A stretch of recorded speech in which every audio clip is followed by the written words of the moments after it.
Honorable Rasamanikam. Mangana Katanagatmani. I would like to ask the Honorable Prime Minister to inform this House. Number one, the total number of political prisoners in the country and the number of camps they are detained in. Number two, why expedited measures have not been taken yet with regard to their release. Number three, the number of lands occupied by the security forces in each district across the country. And number four, the number of private lands and the lands of the government officers controlled by the security forces. If not, why?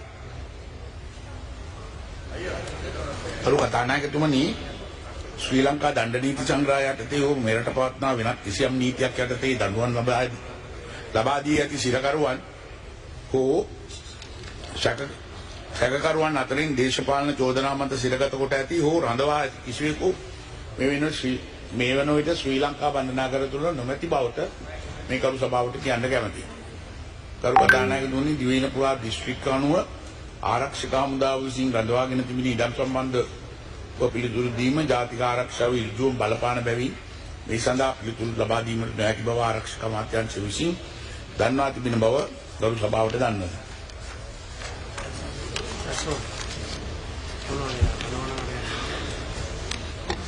මගේ පළවෙනි අතුරු ප්‍රශ්නේ තමයි, my first question is, Honorable Prime Minister, there are people who have been in custody since the time even before I was born. You know, some of them have died in prison in the last couple of years. One of your main election promises was that the release of these political prisoners will be done. This was done in the canvassing campaigns that was done in the north and the east. And even Honorable Namal Rajapaksa, when he was released from remand prison, had mentioned that these political prisoners need to be released. At the same time, I need to place it on record that JVP, during the JVP insurrection, people who were arrested were given general amnesty. And also the Honorable Johnson Fernando mentioned the other day that Pullian was a political prisoner.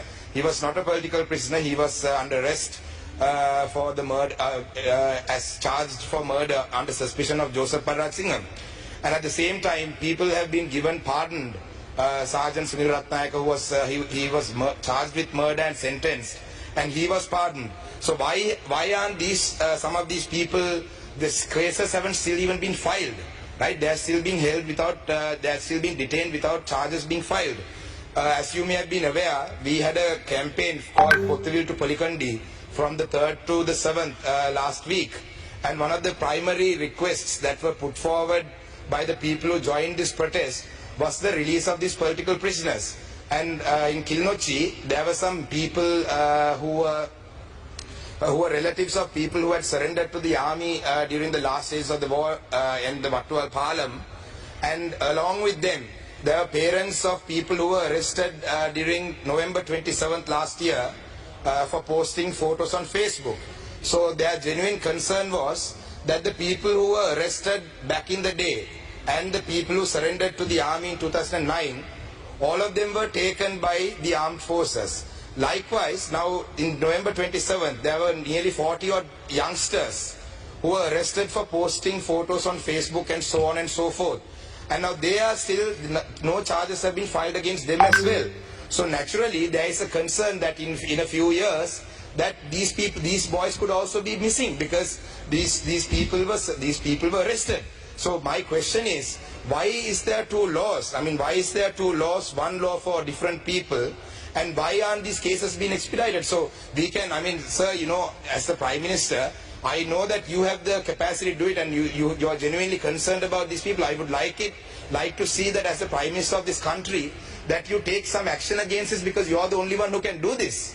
And we have 100% faith in you. And this was the election promise that was put forward. And it wasn't just TNA that's asking for this. The march, the Pottuvil to Polikandi march that happened, nearly 100,000 people joined this. And one of the main slogans, one of the main requests was the political prisoners. Likewise, even with the Easter attacks, there are people who have been detained for almost 2 years with no cases being filed against them. So I would like to, my first question is, sir, what is happening to them? Are they going to be released, or are they going, because now election has been won, you got 2/3, presidential election was won, these things were used for politics. Are you all going to hold these people in prison just for political mileage, or is there a plan? That's my first question, sir.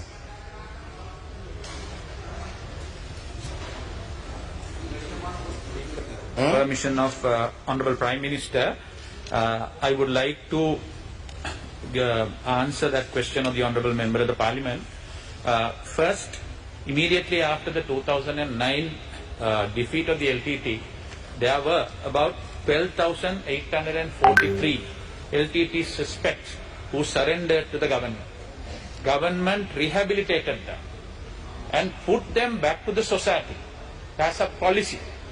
All of them were reintegrated to the society. They were given skill training, and they are now more or less living in harmony with the rest of the people, including 600 child soldiers.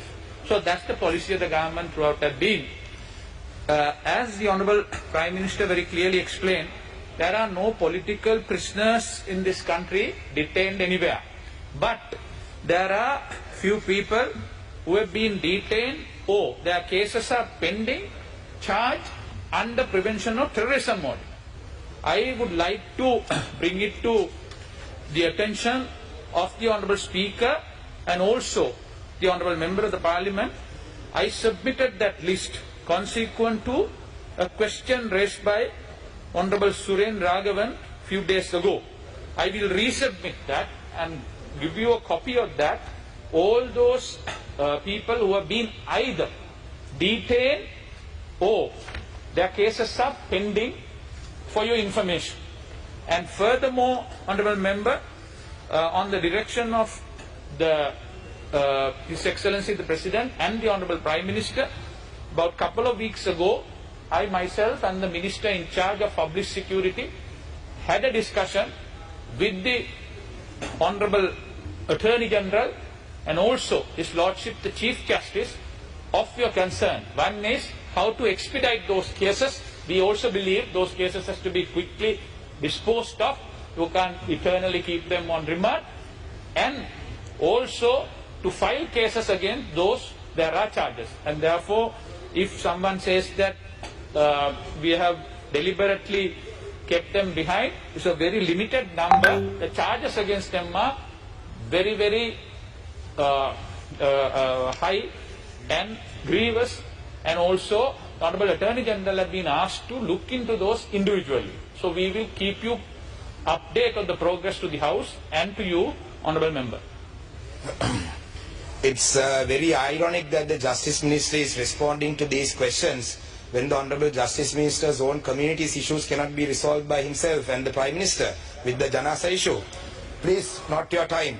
So my also one of the grievous concerns, you said that it was very serious concerns that they are detained against. But some of these some of them have been detained most recently for posting photos on Facebook and posting a poem on Facebook. I am very shocked that that's a grievous crime. So I would like to move on to my second question. You know, while we were going through the protest from Pothuil to Poligandi, while we were going through Mullaitivu, Mana, Kilnochi, it was very evident that there were so many military camps. The number of military camps, the Prime Minister has said that he is unable to disclose the information due to security concerns. I understand that. But however, there were so many military camps throughout the north and the east. So I would say that, you know, that this government's primary slogan was, establishing national security. So if this government is able to establish national security, I wonder why there is such a need for so many camps. But at the same time, why aren't we worried about setting up some camps in Colombo and Hambantota? Because like I mentioned in my parliamentary speeches, Tamils and Muslims in this country are not the threat to this government in the near future. You know, we are giving out plots of land to different countries in the south and in Colombo. So why don't we set up some army camps and, security forces camps around those ports and districts as well? Because like I mentioned earlier, they are the threat for this government in the future. I'm sorry if I'm offending anyone by saying this, but these are all concerns, not just by mine, right? These are not questions that I'm asking for myself. I don't have any family or friends who are political prisoners who are affected by this. Because even in Batiklo district, there are in Kalawanchikudi, even the divisional secretary's office, even the divisional secretariat's office, and also like the irrigation department's office, even those. Here, I will ask my question. This house wastes a lot of time on random stuff. There are a lot of people wasting time on random things. These are questions that are genuine questions that are of the people, right? You mind your own business, right? This is not, you're not the Prime Minister. So my question is, please, right?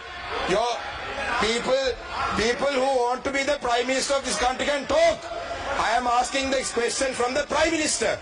Mr. Surendra Raghun is not a Prime Minister. You are not a Prime Minister.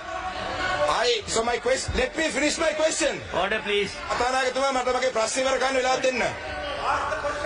I will.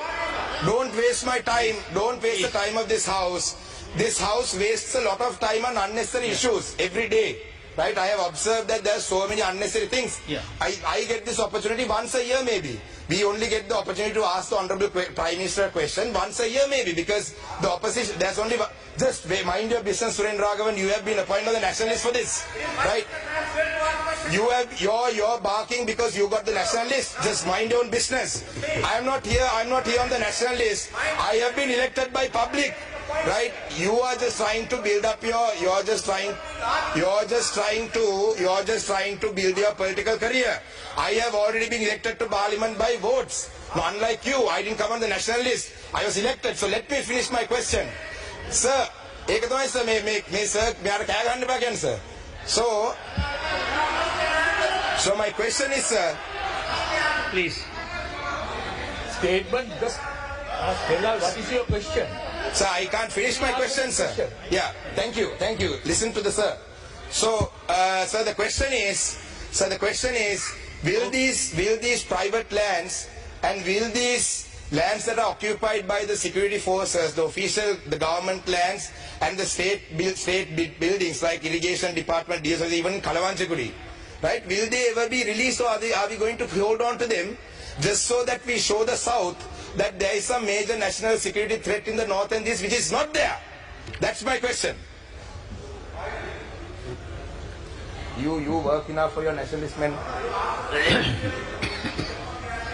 ගරු කතානායකතුමනි, අද වෙනකොට යුද්ධෙන් පසු අද වෙනකොට 97ක් land එක private සහ government land එක දැනටමත් දීලා තියෙනවා. 97ක් ලෑන්ඩ් දීලා තියෙනවා. ඉතින් එතකොට ඊට පස්සේ ජාතික ආරක්ෂාව වෙනුවෙන් තමයි ඉතුරු ඒවා තියාගෙන ඉන්නේ. ඉතින් ඒක නිසා ජාතික ආරක්ෂාව ඔබතුමාට ක්වෙස්චන් කරන්න බෑ. ඒක ඇවිල්ලා ආරක්ෂක අමාත්‍යාංශයේ මගින් බුද්ධිතොරතුරු මගින් අරන් තියෙන පණිවිඩ ඒ අනුව තමයි. නමුත් දැනට 96ක් 95ක් සහ 96ක් අතර සීලම ඉඩම් දීලා තියෙනවා අනිත් නිලධාරීන්ට සහ පුද්ගලික සහ රජයේ ඉඩම් ලබා දීලා තියෙනවා. ඒකින්ද ඒ වගේ අසත්‍ය ප්‍රකාශ ඔබතුමා මේ සභාවේදී කරන්න එපා. කොහොම ස්තුතියි. කෝකිලා ගුණවර්ධන මෙතනිය.